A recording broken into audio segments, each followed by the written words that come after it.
Oke, selamat pagi semuanya. Ini hari ini kita awali dengan beberapa latihan ya yang terkait dengan turunan. Jadi yang pertemuan yang lalu hari Selasa kita sudah membahas beberapa soal. Jadi di sini kita coba untuk melihat lah beberapa yang lain ya. Jadi semoga nanti bisa digunakan untuk media belajar dan ya kalau misalkan sudah terbiasa itu kan bisa merasakan kalau tidak terlalu sulit juga untuk mencari turunan nih. Oke, jadi ini beberapa mungkin saya lihat yang nomor-nomor ganjil aja ya, biar nggak terlalu lama nanti. Jadi kita mulai dari yang nomor satu. Jadi kita punya Y sama dengan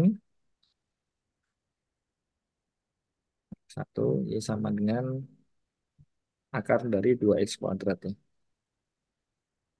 Nah ini sekalian mendemokan ya, ketika melihat suatu fungsi itu untuk turunannya itu lebih enak memandangnya seperti apa kan.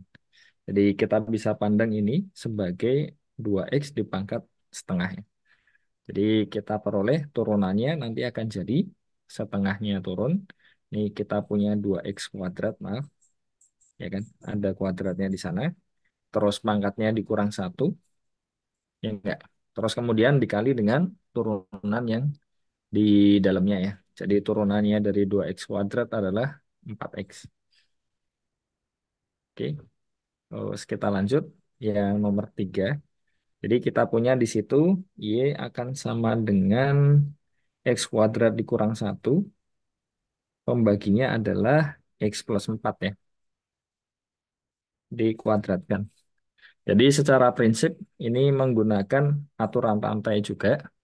Jadi sama seperti yang di atas tadi ya.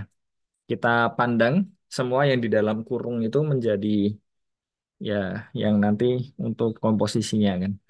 Jadi kita akan mempunyai di sini jadi 2 X kuadrat kurang satu dibagi X plus 4, kemudian pangkatnya berkurang satu dikali turunan yang di situ.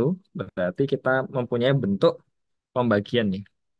Jadi masih ingat nanti kan jadi U aksen V dikurang UV aksen dibagi V kuadrat. Jadi kita akan memperoleh apa? Yang atas kita turunkan di sini 2X dikali V-nya adalah X plus 4 dikurang UV aksen. Berarti kita punya X kuadrat dikurang satu dikalikan dengan eh, turunan X plus 4 berarti satu. Pembaginya adalah X plus 4 dikuadratkan. Nah, yang harus hati-hati adalah ketika kita punya bentuk penjumlahan di bagian pembilang, nah itu tidak bisa serta-merta yang dicoret itu hanya salah satunya ya. Jadi kadang-kadang ada yang melakukan kesalahan seperti itu. Ya, saya nggak tahu. Karena kalau kita punya A ditambah B dibagi C, itu kan dia akan sama dengan A bagi C ditambah B bagi C. Dengan catatan C-nya tidak nol. Nah, di sini kalau coba kita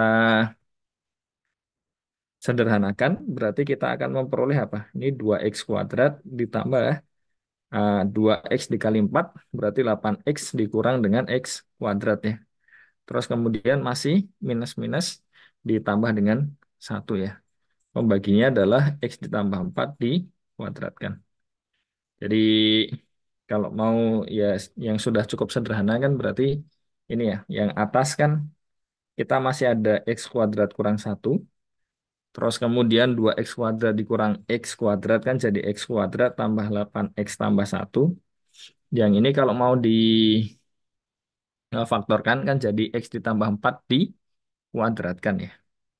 Ya enggak? Ini kan jadi X plus 4. Ini pembaginya kan X plus 4 kuadrat. Nah, padahal X plus 4 dikuadratkan kan jadi yang atas ya. Jadi ini cancel ya. Jadi kita punya tinggal 2 dikalikan X kuadrat kurang satu pembaginya adalah X plus 4. Oke, jadi selanjutnya yang nomor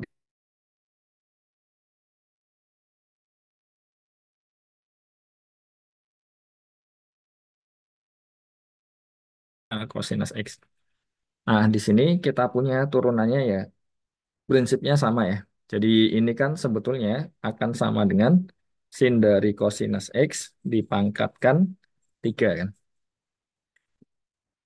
3. Jadi kita akan memiliki di sini tiganya turun. Terus kemudian ya di sini sama ya. Karena kan diturunkan terhadap apa yang ada di dalam kurungnya. Ini pangkat 2. Terus kemudian dikalikan dengan turunannya sinus cos X ya. Jadi kita akan mempunyai turunan sinus adalah cosinus. Di sini cos X dikali turunan cos adalah negatif sinus X. Jadi ini sudah yang paling sederhana. Dan yang terakhir untuk y nomor 7, y sama dengan ini kita punya sinus dari eh, cos kuadrat apa ini? X pangkat 3 ya. Nah, sekali lagi kita memerlukan ya diturunkan terhadap apa kan terlebih dahulu.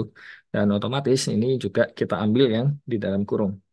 Berarti turunannya akan jadi turunan sinus kan jadi cos ya di sini ya. Terus kemudian di sini tetap ini X pangkat 3 ya tadi ya. Pangkat 3. Kemudian dikali dengan turunan yang di dalamnya tadi ya. Nah, padahal yang bagian cos kuadrat X pangkat 3 itu kan kita bisa pandang cos X pangkat 3 dikuadratkan. Berarti kan ya ini 2 kali kosinus X pangkatkan 3. Nah, karena cos kuadrat pangkatnya dikurang 1 berarti ini tinggal 1.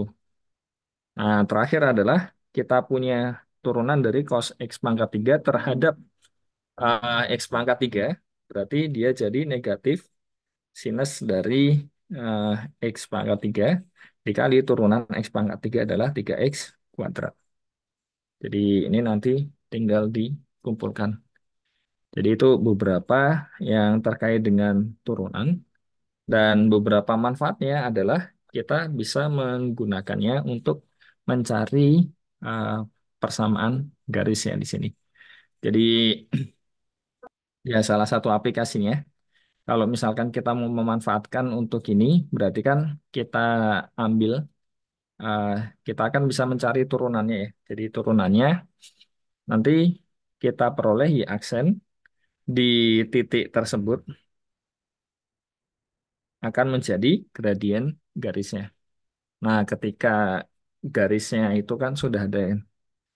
Terus kemudian melewati titik berapa kan sudah tahu. Nah, kemiringannya sudah tahu, titik yang dilewati sudah tahu, berarti tinggal dimasukkan. Ini sebagai gradiennya. Nah, jadi eh, nanti tinggal dicari turunannya kan. Masing-masingnya ini sama ya. Terus ini juga sama ya. Interpretasinya juga kurang lebih seperti itu. Nanti bisa digunakan untuk latihan. Kalau misalkan bingung, bisa ditanyakan ya waktu pertemuan minggu depan. Oke, sampai sini dulu mungkin ada yang mau ditanyakan. Karena target hari ini kan fokus utamanya lebih ke aplikasi dari turunannya. Dan mungkin ada banyak hal nanti yang mengulang waktu pertemuan pertama. Karena biasanya saya lebih prefer untuk ngawali dengan ya kenapa sih perlu belajar itu tuh kan berarti kan ya sudah banyak disinggung terkait dengan aplikasinya ya. Oke. Ya ini nanti coba dulu ya sebagai latihan dulu ya supaya adik-adik bisa meresapi untuk ya sebetulnya pemanfaatannya nanti seperti apa tuh kan. Dan ya suatu saat kalau misalkan di dunia kerja mungkin tidak terasa kan ada beberapa program yang sebetulnya memanfaatkan itu kan. Oke, sudah ya. Ini juga jadi salah satu manfaatnya kita bisa memanfaatkannya untuk mencari kelajuan nih. Jadi kecepatan itu ya tidak hanya ini ya perubahan jarak terhadap waktu kan.